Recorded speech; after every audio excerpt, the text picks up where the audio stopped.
lot going on inside my head. Starting conversation with your child about positive mental health by Molly Potter. How should I think about myself? Feeling good about ourselves and having positive thoughts are not always easy things to do. Sometimes we think too much about what we're not good at, or we compare ourselves to others and decide we're rubbish. This is never a helpful thing to do. He's much better than me. Well, I'll try again. Everyone is different and we all have things we're good at and things we're not so good at. We'll feel better about ourselves if we celebrate successes but also accept that we can't be brilliant at everything. Nobody can. And this is absolutely fine. Accepting yourself as you are, knowing what you're good at and what you're not so good at, is a way of being kind to yourself. When you make a mistake, it's important that you forgive yourself and hopefully learn from it so you don't make the same mistake again. Forgiving yourself helps you keep a healthy mind. I really like skipping. I'm not so good at catching. Top tip. Just because you aren't naturally brilliant at something doesn't mean you should stop trying to get better at it. If you really want to, you can get better at anything with lots of practice. It takes bravery to stick at something you don't find easy. How does looking after my body help my mind? Our body carries our brain around, protects it, and makes sure it has what it needs to work properly. If your body is working well, your brain is more likely to be working well too. If we do the things that we know keep our body fit and healthy, then our brain and mind are more likely to be healthy too. It's good to know. Sometimes, when we feel a bit sad or low, exercise can make us feel so much better, especially if it's outdoors, in a park, a wood, or in a countryside, where there are trees and grass. For a healthy body and mind, we need to make sure we have enough sleep, drink plenty of water, eat plenty of fruit and vegetables, spend some time outside, do some exercise at least for half an hour a day, take some time to relax. What is happiness? People often say that it's important to be happy. However, if you ask lots of different people what they think happiness is, they will probably give you lots of different answers. People talk about two kinds of happiness. The first is when they feel happy because something nice has just happened. This kind of happiness doesn't last for long, and nobody could expect to feel this sort of happiness all the time. The second kind of happiness is when people feel good about most of the things in their lives, like their families, their friends, their homes, their hobbies, their schools, or jobs. This type of happiness is something people can work at, and it can last longer. When we feel this kind of happiness, our minds tend to be healthy. Things that make people happy with their lives. Finding things you really love doing, like drawing, making things, or reading. Spending time with your families, chatting, laughing, and getting cuddles. Having fun with friends and pets and being kind to them. Playing sports or being outside, enjoying the fresh air. What do I do with emotions? When anything happens to us, we feel something inside. This feeling is also called an emotion. It might be a strong emotion or it might be weak. Almost so we don't notice it. It might be an enjoyable feeling or an unenjoyable feeling. Emotions are all part of being a human and you can't avoid them. In fact, trying to ignore them is not a good idea. Getting good at dealing with feelings helps you keep your mind healthy. scared, happy, annoyed, confused, shocked. Sometimes when we feel negative emotions, we behave in ways that upset or hurt ourselves or other people. We can't do anything about the way we feel, but we can decide how to behave, whatever emotion we are feeling. Getting good at dealing with feelings helps us to keep our minds healthy. Here are some questions you can ask yourself. How am I feeling right now, to help you start to recognize our feelings? What might have made me feel this way, to help you understand what causes different emotions? What would be the best thing I could do to help me deal with what I am feeling? Think of things you could do that will help you feel better. There are some ideas on the next page. It's good to know being human means you will have both positive and negative feelings. Sometimes you will go around with a big smile on your face, but other time you might cry and feel sad. Different feelings come and go, and this is normal. Nobody can expect to feel positive feelings all the time. When something upsetting happens, what will help me?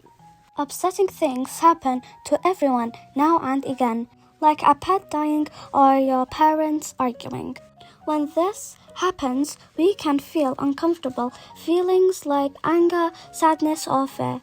We can't stop these feelings, but there are things we can do to help deal with them.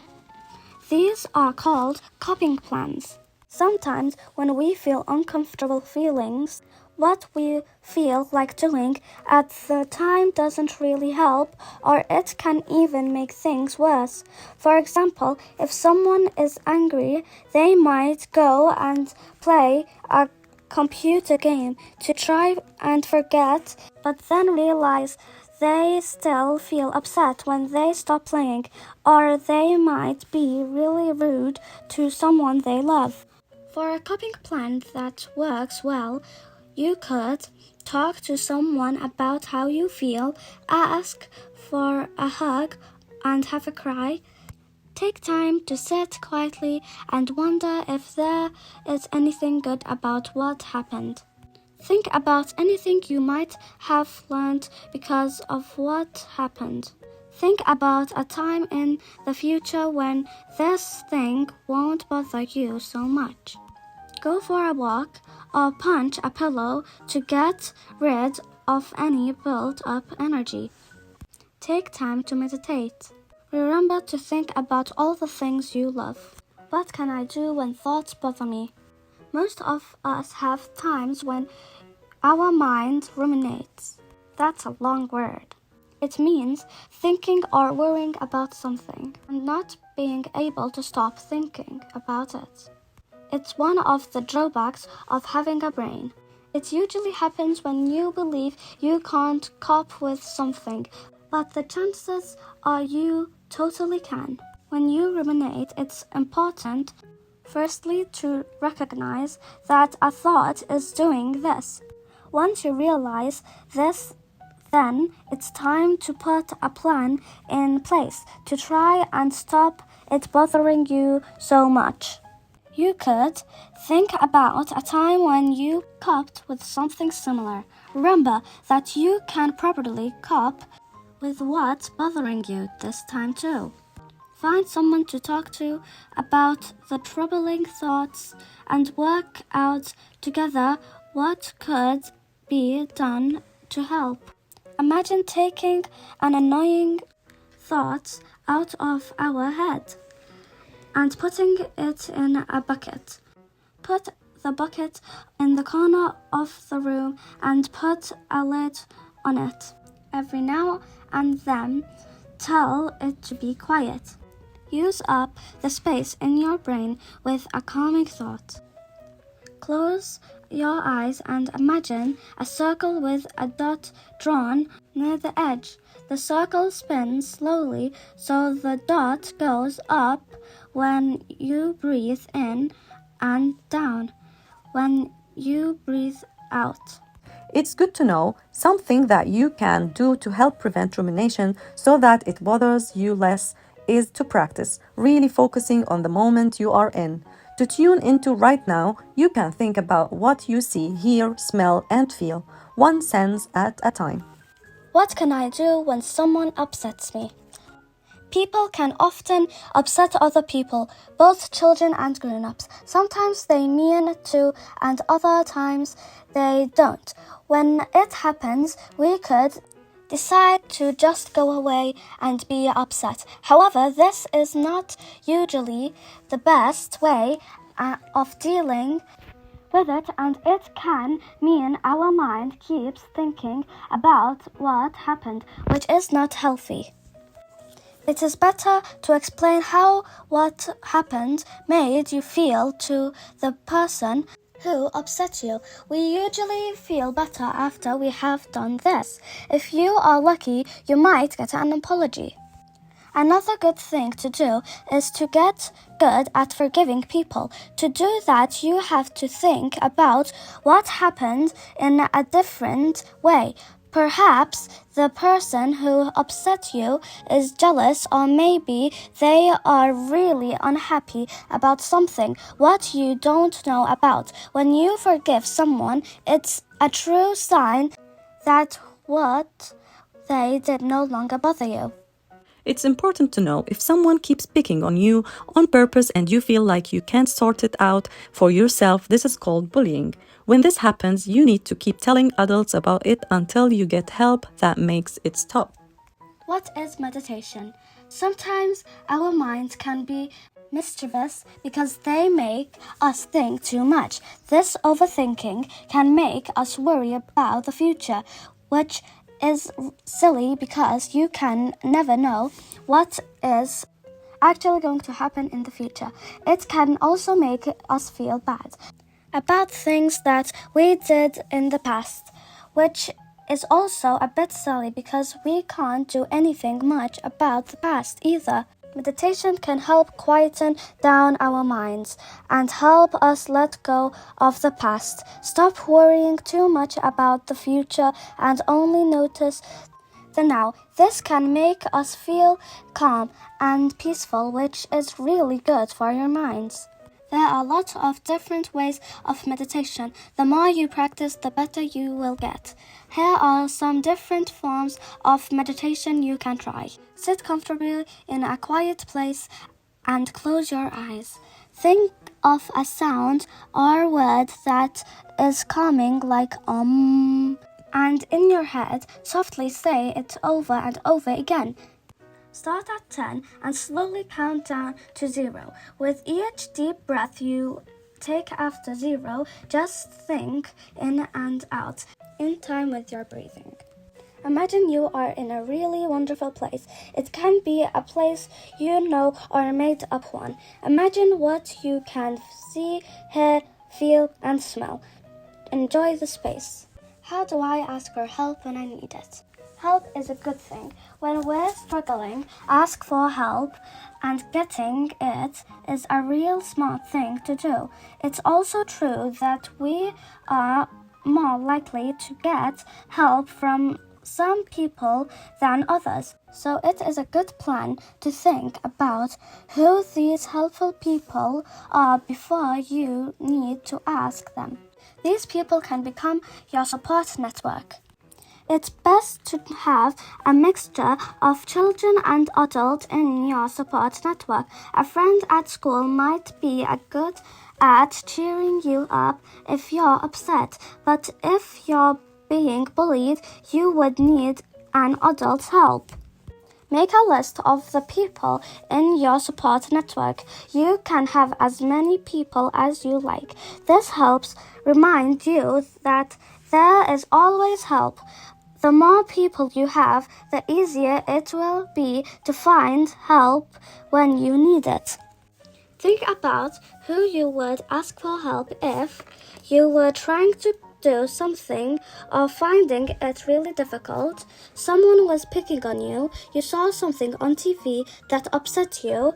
You felt lonely at playtime. You were finding it difficult to go to sleep at night. you were really worried about something you were going to do the next day. It's important to know when you need help. If the first person you ask doesn't really help, then keep asking different people until you get the help you need. How do friends and family help keep my mind healthy? Humans like to be with other humans. We are made to have relationship with each other, and we mostly feel happier when we spend time doing things with other friends and family. Friends and family are important to keep your minds healthy. Even though they are really important, relationships are not always easy, and it's usually for friends and families to upset each other from time to time. To help you remember how important friends and family are, think of a time when a member of your family helped you, someone in family took you somewhere nice, or a time when a friend said something nice about you. You spent time with a family member or friends doing something you love doing. A friend looked really pleased to see you. A friend stood up for you. It's important to know we are unlikely to make friends with everyone we meet, and this is fine. We are allowed to like some people more than others. Everybody does. Fortunately, everyone finds the friends that are right for them. How can I be a better friend? Good friendship and family friend relationships help to support us and make us feel looked after. Getting good at relationships sometimes needs a bit of practice. Think about when you arrive somewhere, how do you think you make the other people there feel? It's normal for some people to like you more than others, but do you ever wonder about the effects your words and behavior have on other people? You can probably think of people you are always happy to see and others that you are less happy to see. Can you think why this might be? We can't change who we are, but we can think about how we behave. There are some behaviors that nearly always make other people feel good and other that are likely to make them feel unhappy. When we make other people feel great, they are far more likely to be kind to us and want to be our friend, which when makes us feel good. Have a look at these behaviors. Which do you like, which don't you mind, and which do you really not like? Giving real compliments, telling lies, listening, letting others join in, helping others when they are upset, boosting, sharing our things with others, laughing at and teasing others, showing an interest, being bossy, smiling, moaning lots. How can I improve my thinking habits? In the same way as we can exercise and eat well to keep our bodies healthy, we can practice thinking the ways that help our mind stay healthy. Here are some ideas to try. Try to be optimistic. This means looking for the good thing in any situation. For example, if you mostly don't like school, try hard to think about the bits you do like. This might include seeing your friends, playtime, or art lessons. Think positively at the end of every day. Think about the best thing that happened and remember how it made you feel. Always try to think of kind things to do or say when you're with your family and friends. Don't expect to get everything right all of the time. Forgiving yourself when you make mistakes. After all, we all make mistakes. It's important to know when something is bothering you, do something to help yourself, like using the ideas included in this book.